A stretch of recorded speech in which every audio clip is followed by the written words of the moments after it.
Baiklah, saya akan mulakan pembentangan ini dengan pengenalan. Yang pertama adalah integrasi. Apa itu integrasi? Integrasi itu merujuk kepada satu proses penyesuaian bersama pelbagai kebudayaan dan ciri-ciri sosial yang diterima oleh semua kelompok etnik dalam negara. Identiti, hak dan budaya hidup suatu kelompok etnik tidak dihapuskan, tetapi disuburkan. Dan proses untuk mencapai sebuah masyarakat integrasi bukanlah suatu yang mudah, kerana integrasi adalah suatu proses yang amat kompleks.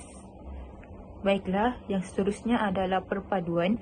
Perpaduan ini dia dapat didefinisikan sebagai satu keadaan rakyat dari pelbagai etnik, agama dan wilayah yang hidup dengan aman sebagai suatu bangsa yang bersatu dengan memberi komitmen yang penuh kepada identiti kebangsaan berlandaskan kepada perlembagaan persekutuan dan rukun negara. Perpaduan ini juga merujuk sebagai suatu proses yang menyatukan seluruh masyarakat dan negara supaya setiap anggota masyarakat dapat membentuk satu identiti dan nilai bersama serta perasaan cinta dan banggakan tanah air.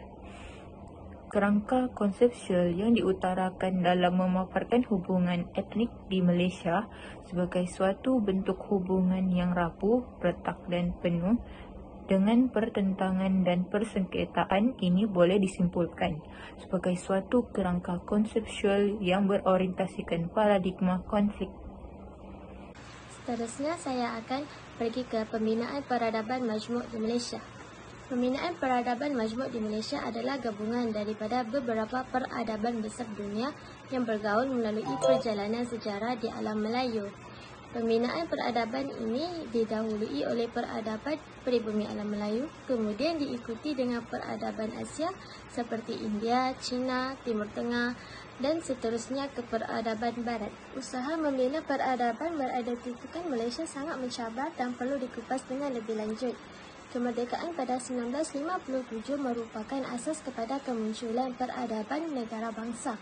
Pembinaan negara bangsa adalah matlamat utama bagi sesebuah negara dan boleh dianggap sebagai kejayaan tertinggi bagi sesebuah negara, pentadbiran dan juga rakyatnya.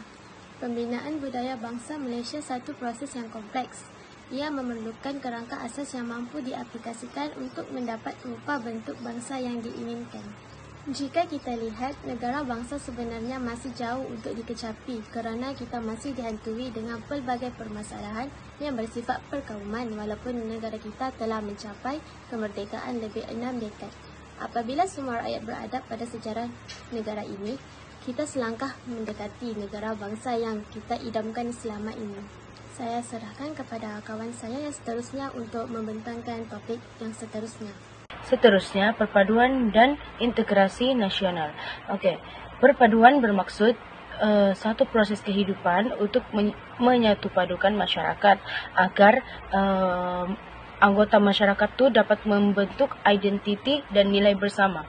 Menurut Prof. Madya Dr. Zainal Abidin Ahmad Mazlan Zulkifli 2006, tanpa perpaduan, negara itu akan terdedah kepada pelbagai kelemahan dan ancaman yang boleh menjejaskan kedaulatan negara itu sendiri. Perpaduan ni amat penting dalam sesebuah negara ya. Sebab tanpa perpaduan ni, negara itu akan menjadi lemah dan mudah diserang oleh ancaman-ancaman negara luar. Sebab itulah perpaduan ni masyarakat perlu bersatu padu untuk mempertahankan negara kita Malaysia daripada ancaman-ancaman luar. Integrasi nasional pula bermaksud menyatupadukan masyarakat pelbagai kaum yang mempunyai perbezaan kebudayaan dan sosial ke dalam satu sistem wilayah bagi mewujudkan identiti nasional. Sebagai contohnya, di Malaysia kita mengetahui bahawa di Malaysia ni dia mempunyai banyak suku kaum yang berbeza dan semestinya lah kehidupan sosial mereka berbeza-beza.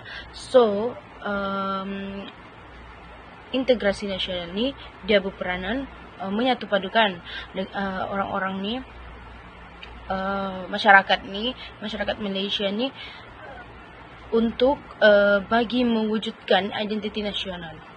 Peranan integrasi nasional ini juga diwujudkan untuk kerjasama dan keharmonian penduduk di antara semenanjung Malaysia dan Sabah dan Sarawak. Menurut Prof. Madya Dr. Zainal Abidin Ahmad Mazlan Zulkifli 2006, integrasi nasional adalah satu proses yang menyatu padukan pelbagai kelompok dalam masyarakat melalui satu identiti bersama. Assalamualaikum, saya Syarul Syamil Rajak. Hari ini saya akan membentangkan tentang langkah-langkah yang diambil oleh pihak kerajaan Malaysia untuk mengatasi masalah perpaduan dan integrasi. Antara langkah utama kerajaan untuk memupuk perpaduan adalah dengan membangunkan lebih banyak sekolah, tidak kiralah di bawah kerajaan maupun swasta. Seterusnya adalah dengan memperkasakan undang-undang, di mana pihak kerajaan hendaklah mengenakan tindakan yang tegas dan ketat terhadap pelaku yang menimbulkan isu-isu sensitif seperti perkauman agama dan budaya yang boleh merosakkan keadaan harmoni negara, supaya mereka tidak mengulangi kesilapan yang sama dan menjadi teladan kepada diri mereka sendiri. Selain itu adalah kesedaran politik, ekonomi dan sosial, di mana kerajaan hendaklah membantu tanpa mengira mana-mana parti politik, kaum ataupun agama. Hal ini kerana supaya Malaysia tidak mengalami masalah dalaman yang boleh merosakkan keadaan harmoni negara. Terima kasih. Langkah seterusnya yang boleh diambil oleh kerajaan iaitu toleransi budaya dan agama. Di Malaysia, kebebasan beragama diamalkan oleh pelbagai kaum, yang mana sambutan perayaan akan diadakan setiap tahun mengikut kaum. Kesan positif daripada toleransi budaya dan agama yaitu mengeratkan hubungan silaturahim. Yang kedua, kempen perpaduan atau kesedaran. Antara kempen yang ditubuhkan yaitu kempen Beli Barangan Malaysia, Hari Kebangsaan, Hari Malaysia dan Bulan Bahasa Kebangsaan, yang mana kempen ini ditubuhkan untuk menyatupadukan rakyat yang berbilang kaum. Yang ketiga, meningkatkan dasar-dasar. Antara dasar yang diperkenalkan dan dipertingkatkan yaitu dasar perpaduan negara, yang mana matlamat utama dalam dasar ini yaitu memperkukuh perpaduan rakyat yang berbilang kaum dan bangsa yang terdapat di Malaysia. Seterusnya, dasar ini juga dapat menaikkan nama baik negara sama ada dalam negara itu sendiri ataupun di peringkat serentak. Terima kasih. Yang pertama ialah memperbanyakkan aktiviti kemasyarakatan seperti gotong royong. Dapat membantu memupuk semangat kekitaan dalam kalangan masyarakat yang menjadi tunjang utama dalam sebuah pembentukan masyarakat majmuk yang pelbagai. Yang kedua, melalui prinsip rukun negara yang bertujuan untuk mengawal supaya masyarakat di negara ini tidak lagi terjebak dengan konflik perkauman seperti yang berlaku pada 13 Mei 1969. Yang terakhir ialah memperkukuhkan dasar kebudayaan kebangsaan. Dasar kebudayaan kebangsaan merupakan panduan bagi pengekalan identiti rakyat Malaysia, iaitu untuk memperkukuhkan perpaduan bangsa dan negara melalui kebudayaan serta memupuk dan memelihara kepribadian kebangsaan. Itu sahaja. Kesimpulan, kita dapat simpulkan bahawa pihak kerajaan Malaysia ini mempunyai pelbagai langkah-langkah untuk mengatasi masalah perpaduan dan integrasi kaum. Antara langkah-langkah yang dapat dibuat ialah dari bidang pendidikan, dan kuasa undang-undang, kesedaran dalam bidang politik, ekonomi dan sosial, toleransi budaya dan agama, kempen kesedaran diadakan, peningkatan dalam dasar-dasar kerajaan, aktiviti masyarakat diperbanyakkan, rukun negara diutamakan, dan kebudayaan kebangsaan diperkukuhkan. Dalam langkah-langkah ini, kerajaan dapat mengatasi masalah perpaduan ni dan integrasi kaum ni adalah dari bidang pendidikan. Bidang pendidikan ni sangat penting kerana dari tahap awal hingga atas. Tahap awal ni adalah dari tadika, prasekolah. Di sinilah kanak-kanak diajar erti perpaduan, di mana kanak-kanak digaulkan dengan rakan-rakan lain yang berbilang bangsa.